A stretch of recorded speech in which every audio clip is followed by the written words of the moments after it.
this is Phil Potempa. Welcome to another edition of Notoriety. Each week we bring you everything you want to make sure you mark on those calendars, what's not to be missed, all the events and activities happening in Northwest Indiana, Chicago, and beyond. And of course, we couldn't be here without our generous underwriters, our sponsors, the folks that make it possible financially for us to be here these past 9 years and counting. Our friends at People's Bank, our additional friends, Andy and Sue Arnold, to make this broadcast possible, and over the past years, the Legacy Foundation and the Arts Commission, and most of all, you folks that are the listeners and the viewers as a part of Notoriety broadcast. I'm your host, Phil Potempa. You might know me from my columns that appear in my flagship Post-Tribune newspaper Space, underneath the umbrella of Chicago Tribune Media, sometimes out in the suburbs, in the main and run of edition as well, behind the man behind the byline to keep you informed of everything that is happening. Some of you are tuned into our traditional radio dials. We come to you from our original 1956 studios here in Hammond, Indiana for WJOB on our network. You might be streaming us and you found us through YouTube or somewhere along in your social media, and you thought that looks interesting. I think I want to join the conversation. We're so pleased that you are. If you have those added advantage of the cameras, if you're not just tuned into the radio dial at 12:30 a.m. and you're able to see what's happening in our studio, you can see that it looks a little bit mystical today because of our theater topic that we have and our guests that have joined us from the East. We have our guests that are here, and we are going to begin with, we have Michael Thomas, correct? Yeah. And also we have Kai McClure. Kai McClure. They are part of what is the Holdcraft Players production, correct? That is Faustus. Faustus is the mystical story and tale of what happens when sometimes you make a deal with a demon or one or two to see what magical powers you could possess and what unfolds in the events that surround that. This is the new production that's being produced by the company that is, again, our friends to the east in Michigan City, just a stone's throw away on the expressway. And that run is from what dates to what dates, gentlemen? Who's got that information in front of him here? So it starts on January the 23rd, and it runs until February 1st, which will be a Sunday show at 2 p.m. All right, so we're coming pretty close to it because we want to put a timestamp on this broadcast in case you're hearing it as a rebroadcast or getting streamed in your media. We come to you today on Tuesday. These interviews are being captured on January the 20th, 2026.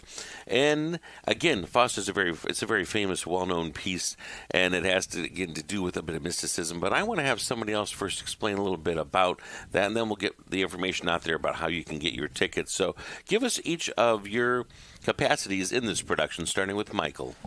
So my part is called A Magus, and I'm basically a magician type character who sort of hooks Faustus on this idea of, like, you know, maybe he should leave his life behind and dedicate himself to himself only. Mm-hmm. We're joined today also by our co-host, Luke Miller, and he knows of Michael's father, Tony Thomas, who's been a guest many times.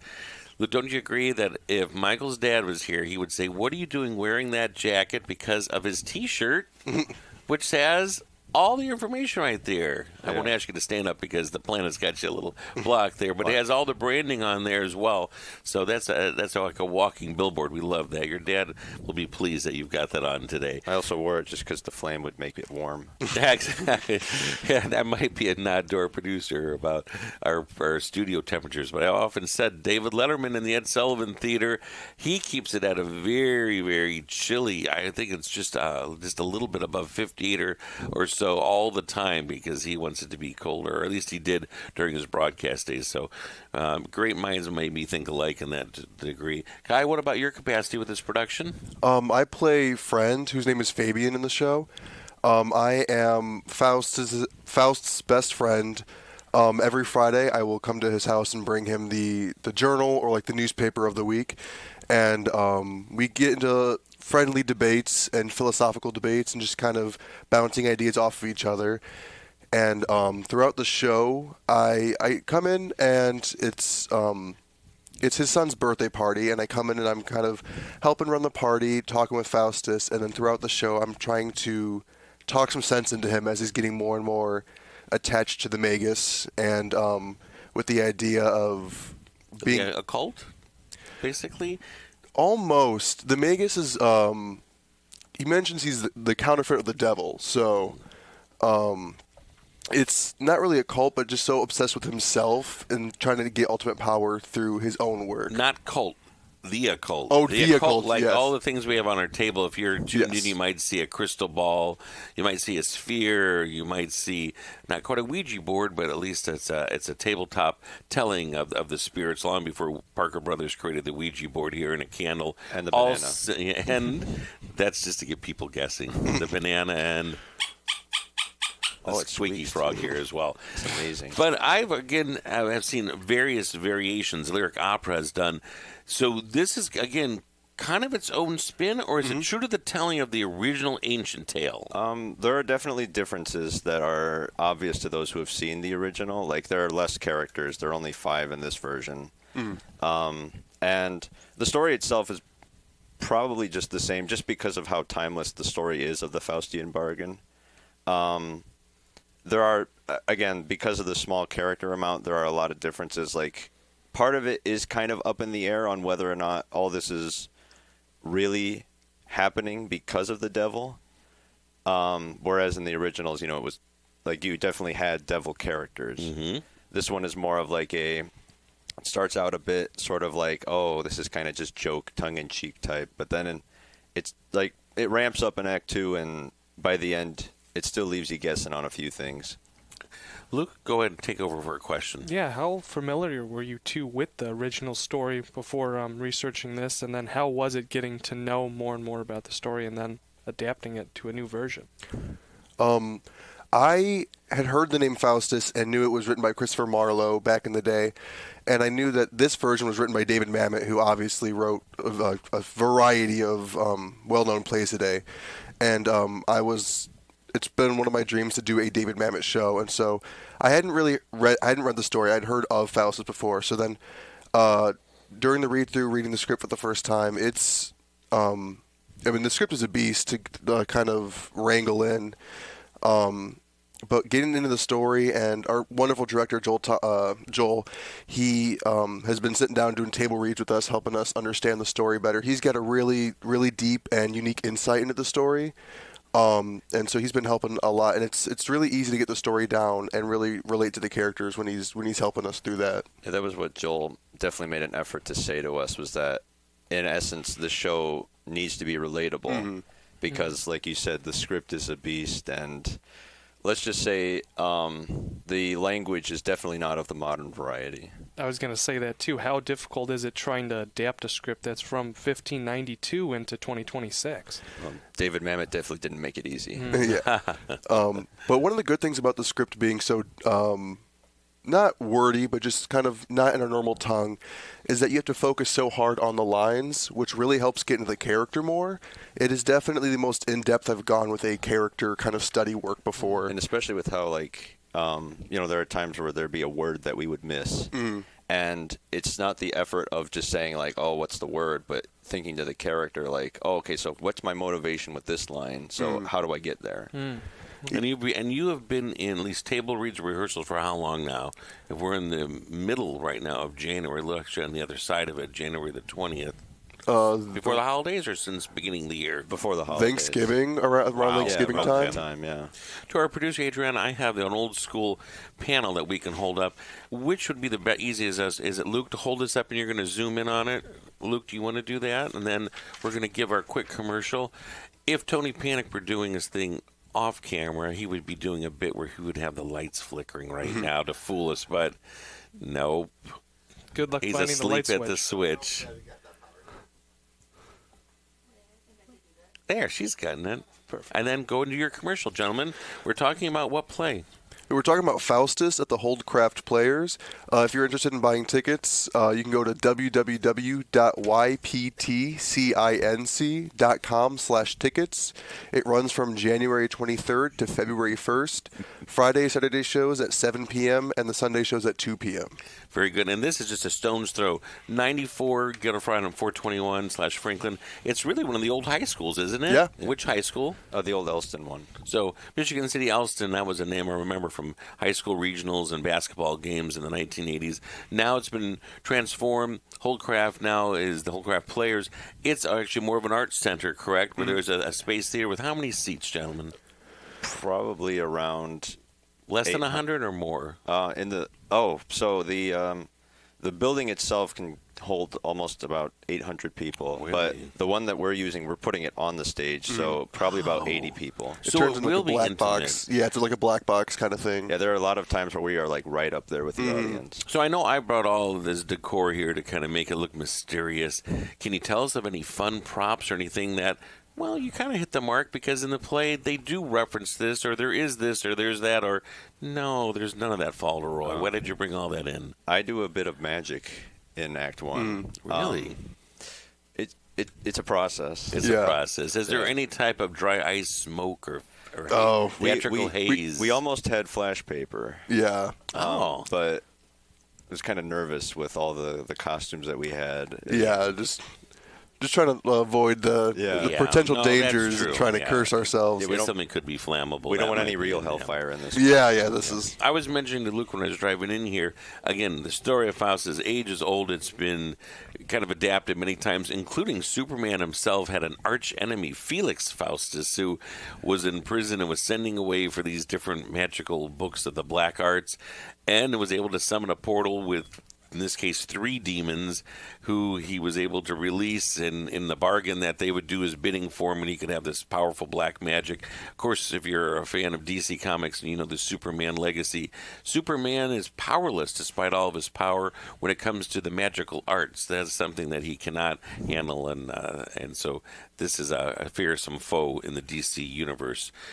Had either of you heard of that, or is that too old school for you? Felix Faust, I definitely know. Well, because now I loved reading Dr. Fate comics, and he also goes up against him as well. Oh, so is that a part of the DC universe?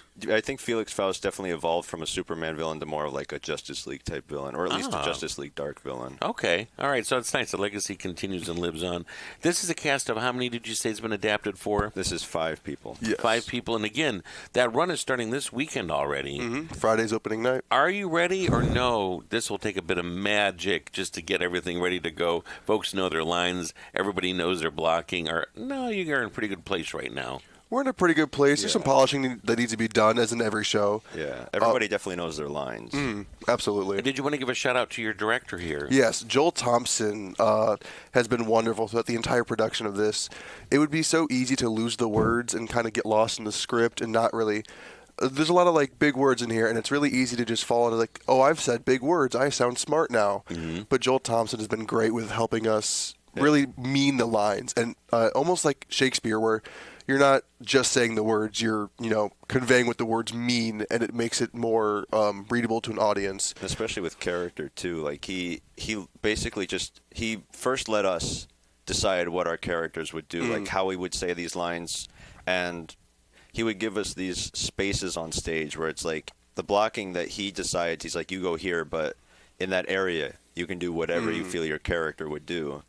And I feel like it's a real refreshing thing, because it also gives you that time to focus on the lines too. Because it's like, if I don't have to remember what he said about my character, then I can focus more on lines, because it gives you that freedom. And if he does have an issue, he would just sort of bring it up casually, and he would make you think about it, because it's easier to have somebody understand it on your level than just tell them and expect them to follow. Have either of you worked with this director, Joel, before? Yes or no?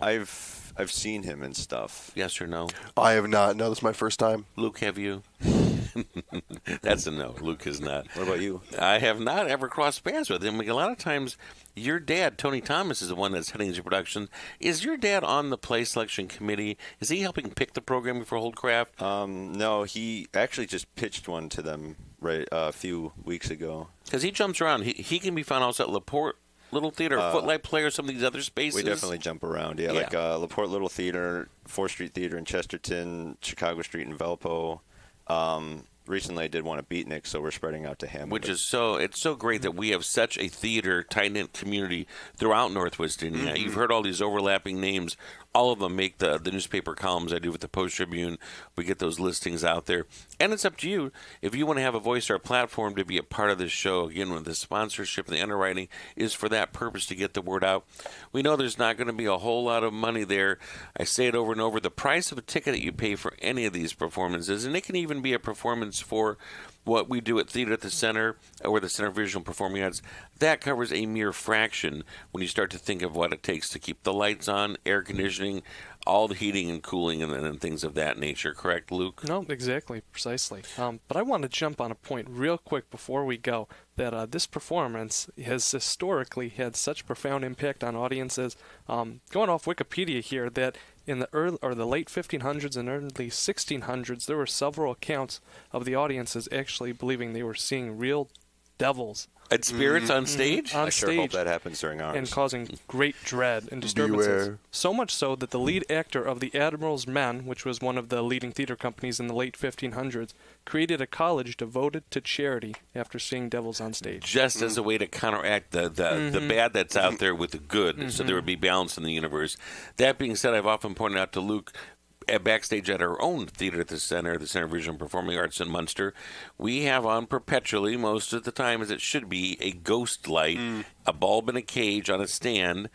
And ever seen it, or do you have it, or do you know what the purpose is, gentlemen, for that? I've seen it. I worked. I did a play where a ghost light played a huge part of the show. So So you know that the impact is that to keep those friendly spirits in light and in warmth, to keep them at bay, because theater spaces and stages are hallowed ground, and there's so many different lore that's connected to it over the years, and especially, of course, we know the one Shakespearean that we never ever mentioned, Yes, that title, yes. because that will bring something that would be probably not be worse than just blinking lights during a performance. Oh, you mean Macbeth? well, Luckily, we're not in a theater space, but sometimes it's my quite stomach's starting to theatrical hurt here, all of a right? sudden. Because Oh, I our think my producer's theatrical, correct? You've got your own, Adrian, your own experience, and about to have a lot more as she stars in the title role of The Frog and the Princess. Oh, a congratulations. one-week run. Yeah, that'll be Yes, coming up in frogs. May. She's royalty. Yeah, There's a it all little comes frog together. nod. It's Absolutely, it does. One last chance for that commercial for you to read your script here, and if is it an affordable ticket? Yes, I believe so, so. yeah. I I'm going to guess $15 to $20, Yeah, right? Something somewhere in around there, yes. definitely cheaper than places in Chicago And stuff like that. there's plenty of parking, so that's not a problem. Give us the dates, the name of the play, and also the times, please. Yes, this is Faustus, getting put on by the Holdcraft Players in Michigan City, directed by Joel Thompson. The dates are the weekend of January the 23rd, and it runs until February the 1st. The Friday and Saturday performances are going to be at 7 p.m., and the Sunday performances at 2 p.m. If I were to describe it in one word, I would say Faustus. And All right. indubitably. And again, your dad probably wouldn't let us leave unless you're able to give a nod to some of the other things coming up this season. Do you have some of those titles, at least, for spring coming into In summer? fact, there is one. The next show that is coming up is called Second Glances. It was written by a Michigan City native, and it is about how the old people ain't so bad after all. Oh, okay. Takes place in Michigan City, Yeah. Indiana. And it's directed Really? by it's directed by famed Chicago director Steve Scott. Steve Scott, is this an original piece, then? This is an original piece. This is the first ever production of it. And where's this? When is this going to be? This is going to be Most likely at a time springtime. In the spring? probably in the spring and the summer. All time right. that I cannot remember. Folks can go to this website, and they'll probably find out more, which is...